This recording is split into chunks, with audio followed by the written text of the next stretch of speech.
Aujourd'hui, quel que soit votre âge, votre cursus, votre background, vous pouvez vous reconvertir, vous pouvez oser aller vers ce qui vous fait vibrer. Et ce qui est très utile et qu'on écoute peu finalement, c'est la petite voix à l'intérieur de nous qui connaît souvent les bonnes réponses depuis le début, mais qui chuchote tellement qu'on ne les entend pas. Bonjour, je m'appelle Alexandre Zermati et je vous propose toutes les semaines une conversation avec une personnalité inspirante du monde du travail. Cette semaine, je reçois Marjorie Lombard, auteure du livre « Dessine-toi une carrière ». Dans cet épisode, nous allons revenir sur les différentes étapes qui permettent de trouver sa vocation. Je laisse tout de suite la parole à mon invité.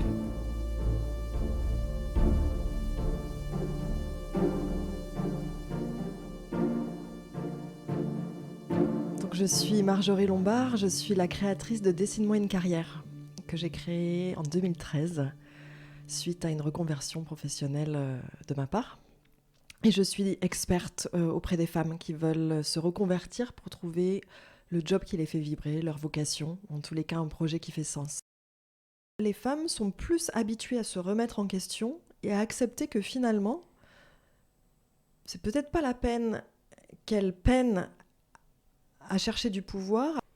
Et moi, je trouvais qu'il me semblait intéressant d'aider ces femmes-là à gagner en assurance, en audace, en ambition, parce qu'énormément de femmes, d'hommes aussi évidemment, je ne dis pas que les hommes ne les ont pas, mais chez les femmes, il y a énormément d'idées, de créativité, d'envie de contribution qui sont censurées par le fait, par des croyances, par des mécanismes d'autocensure, c'est pas possible, je peux pas faire ça, ça se fait pas.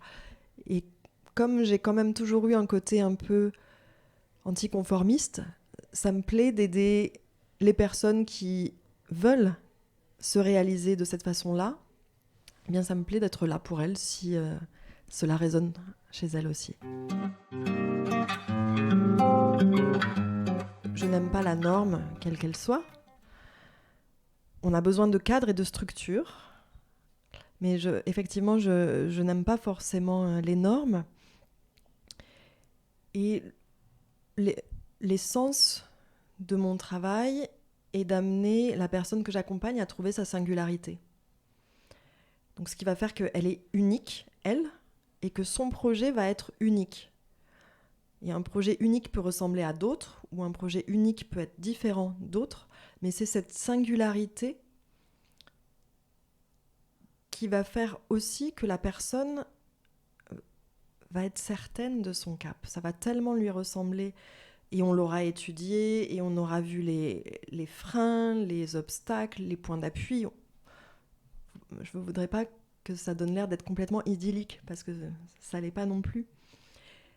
Mais dans ce chemin, c'est revenir à sa singularité pour trouver le projet qui est fait pour nous, à l'instant T.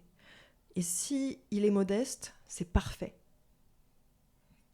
Et si c'est une start-up et que ça correspond au cahier des charges du client, c'est parfait aussi. On ne nous apprend pas à nous poser les bonnes questions. Lorsqu'on rencontre quelqu'un qu'on ne connaît pas, ou même avec les enfants, c'est rare qu'on leur dise « Qu'est-ce que tu aimes, toi, dans la vie ? Qu'est-ce que tu fais quand tu n'es pas au travail ?» On dit « Qu'est-ce que tu fais dans la vie ?» Quand on rencontre quelqu'un, c'est une des premières questions qui arrivent. Donc c'est vraiment toute une façon de penser, un modèle mental presque sociétal, qui est bâti de cette façon-là, alors qu'en fait, une compétence clé, ou en tous les cas un facteur clé pour tous les auditeurs et auditrices qui nous écoutent, c'est vraiment de revenir à soi. De revenir à soi. Et c'est aussi pour cela que je parle beaucoup du concept de la vocation dans mes accompagnements. Pour moi, la vocation, c'est pas quelque chose qu'on sait depuis qu'on a 5 ans et qu'on va devenir vétérinaire et c'est notre vocation. J'emploie ce mot, mais pas dans cette acception. Je me réfère à la citation d'Aristote qui dit « Là où vos talents rencontrent les besoins du monde, là se trouve votre vocation. » Là où vos talents rencontrent les besoins du monde, là se trouve votre vocation. On parle d'une citation qui a plus de 2000 ans. On parlait déjà des talents. Et les talents, à tort, on croit aussi qu'on doit être talentueux pour avoir des talents, qu'on doit exceller. C'est absolument pas ça. Un talent est quelque chose de naturel, d'inné. Ça peut être quelque chose que vous faites, que vous connaissez, ou une façon que vous avez de vous comporter, qui est absolument naturelle, qui vous procure du plaisir, qui donne une impression que le temps se suspend. On appelle ça le flow en psychologie positive. Et lorsque vous activez vos talents, vous êtes à la fois dans la performance, le plaisir et la durabilité. C'est formidable. Les talents ne sont pas associés à un métier. Tout le monde a des talents. C'est pour ça que je trouve qu'il est important de les identifier très tôt pour les associer à une envie de contribution sociétale. On peut exercer ses talents pour rendre le monde meilleur en lui apportant du divertissement, c'est important, en lui apportant plus de justice, en lui apportant plus de beauté. Tout est possible. Mais c'est cette combinaison de talent et domaine de contribution qui fait émerger une vocation. Et donc, une vocation, selon cette définition, c'est un fil rouge, c'est un axe, mais c'est surtout pas un métier. Et si on trouve notre fil rouge, notre vocation, on est équipé pour toute la suite de notre carrière parce qu'on va ensuite pouvoir la décliner en autant de métiers, de projets ou d'activités différentes en fonction du temps. Et là, je trouve, on est vraiment dans quelque chose de très adapté à cette agilité, à cette transition professionnelle qu'on va connaître aujourd'hui.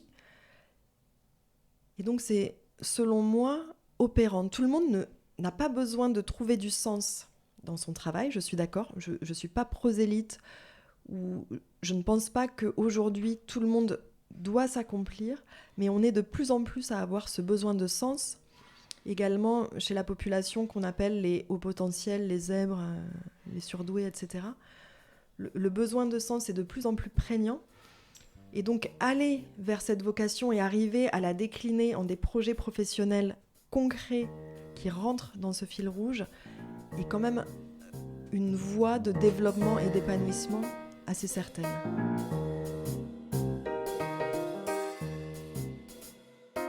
Lorsque j'ai créé ma société et que je me suis installée, je ne voulais pas faire comme tout le monde, dans le sens où à l'époque, il y avait très peu de propositions autour de l'accompagnement à la reconversion.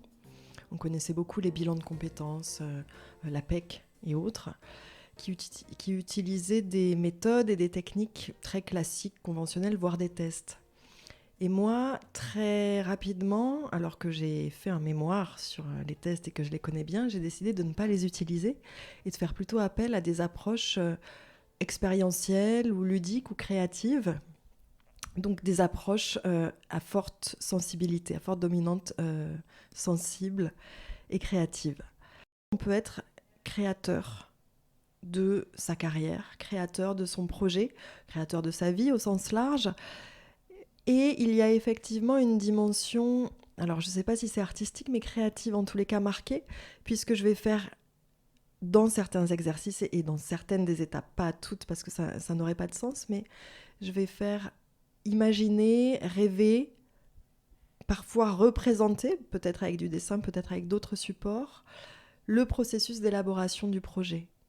J'adorerais donc intervenir en entreprise pour proposer peut-être des ateliers sur les talents, pour amener cette connaissance de soi qui est fondamentale, le terreau, pour que le collaborateur ou le manager puisse mieux se connaître et savoir quelles sont ses forces. Je ne parle pas de 360, parce que les entreprises savent très bien faire, mais vraiment des ateliers où on serait dans cette authenticité de réfléchir que pour soi, quels sont mes talents, quelles sont mes forces, arriver à les faire s'interroger sur le sens, pour ensuite pouvoir réfléchir à comment est-ce qu'ils peuvent ajuster leur poste actuel, sans le changer forcément, mais comment est-ce qu'on peut insuffler ces talents, ces forces dans le poste actuel, parce qu'il y a toujours la possibilité d'améliorer l'existant, de changer le regard avant de tout changer et de quitter l'entreprise, parce que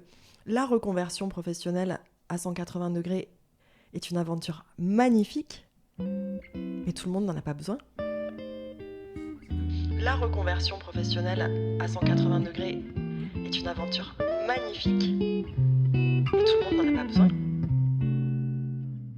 Un des modes actuels de travail, de pouvoir combiner en même temps plusieurs activités.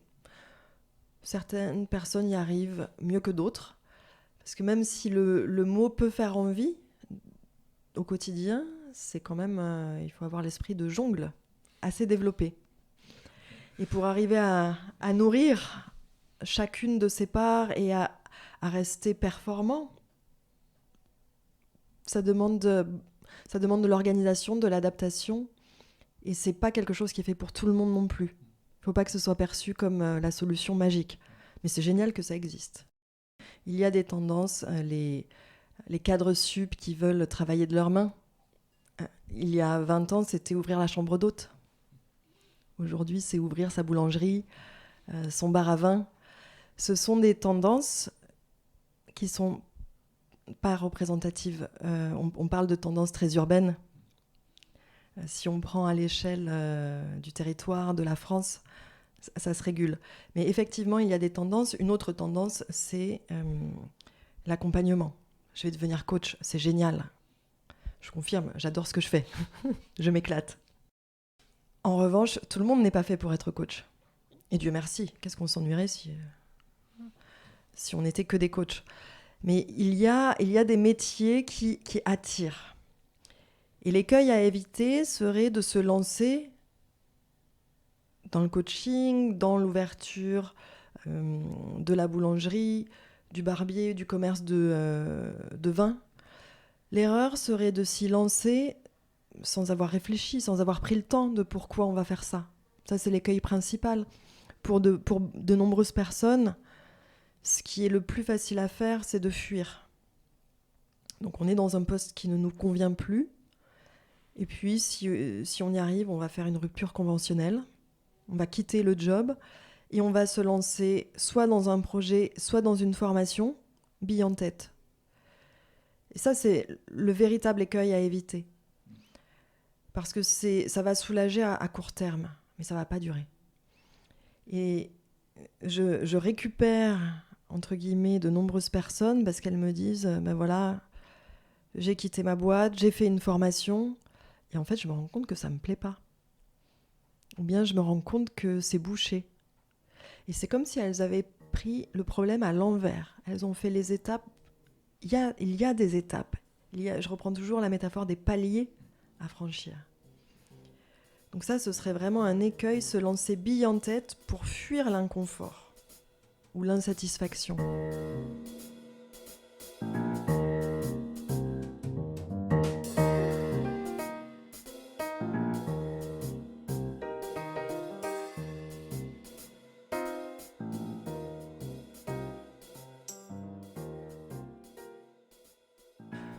L'accompagnement à trouver sa voie, à se reconvertir, selon moi, nécessite du temps, de ne pas brûler les étapes.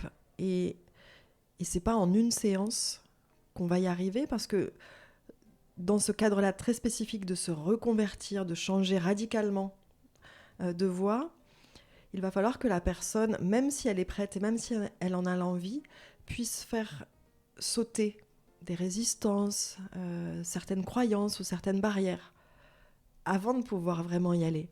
Donc cela prend du temps, c'est pour cela que j'ai décidé dès le début de proposer des accompagnements longs, 4 mois par exemple. Et donc avant de s'engager dans ce type d'accompagnement, pour moi c'est important de se rencontrer préalablement, gratuitement, pour vraiment faire connaissance, parler des besoins, des envies de la personne, que je puisse l'écouter, peut-être lui poser des questions, et puis qu'on puisse sentir toutes les deux si on a envie de faire alliance. Je considère ce que je fais aussi comme un travail d'équipe. Je vais me mettre au service, un peu comme un guide de montagne qui fait passer les caps et les étapes. Donc ça demande beaucoup d'engagement de part et d'autre, beaucoup d'investissement. Les clientes que j'accompagne me le disent, ça remue. On ne peut pas trouver tout de suite parce que, en tous les cas, les personnes que j'accompagne viennent à moi Après s'être conformé à des attentes extérieures de la famille, de l'éducation, de la société, la plupart sont dans des postes où elles sont très compétentes, elles excellent, mais plus le temps passe, plus elles se retrouvent à porter une sorte de masque pour lequel il y a besoin de temps pour l'enlever. Parce que sinon, ça pourrait être trop effrayant ou trop rapide. L'esprit, la psyché ne supporterait pas ça. Donc pour que la reconversion soit saine et pérenne, il y a besoin de ce temps pour franchir vraiment les paliers en sécurité et pas à pas.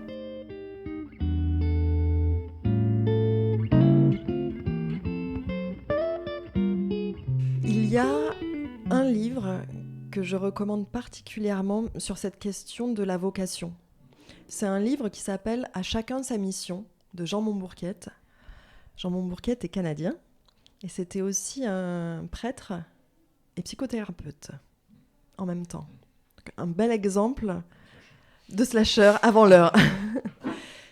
J'aime beaucoup ce livre parce qu'il reprend tous les mécanismes internes, intérieurs, pour trouver ce sens, trouver cette vocation, trouver sa mission.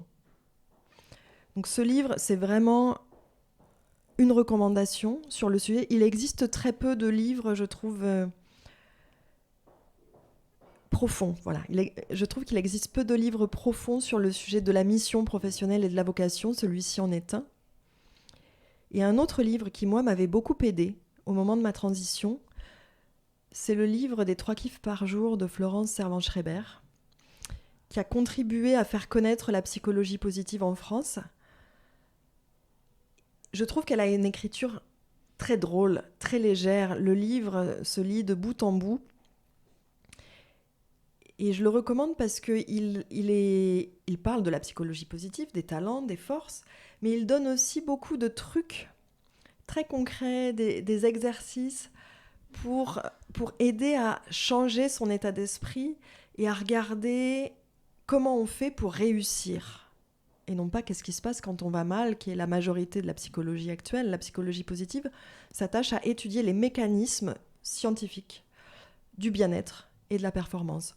Donc les 3 kiffs par jour ou le deuxième, le Power Patate de Florence Servan-Schreiber sont très très bien pour aller sur le sujet des talents. J'aimerais dire aux personnes qui nous écoutent qu'il n'y a pas d'âge pour changer, il n'y a pas d'âge pour se reconvertir, pour s'autoriser à aller vers sa vocation. Il n'y a pas de profil qui peut le faire ou qui ne peut pas le faire. C'est vraiment important d'entendre ça. Aujourd'hui, quel que soit votre âge, votre cursus, votre background, vous pouvez vous reconvertir, vous pouvez oser aller vers ce qui vous fait vibrer. Et ce qui est très utile et qu'on écoute peu finalement, c'est la petite voix à l'intérieur de nous qui connaît souvent les bonnes réponses depuis le début, mais qui chuchote tellement qu'on ne les entend pas.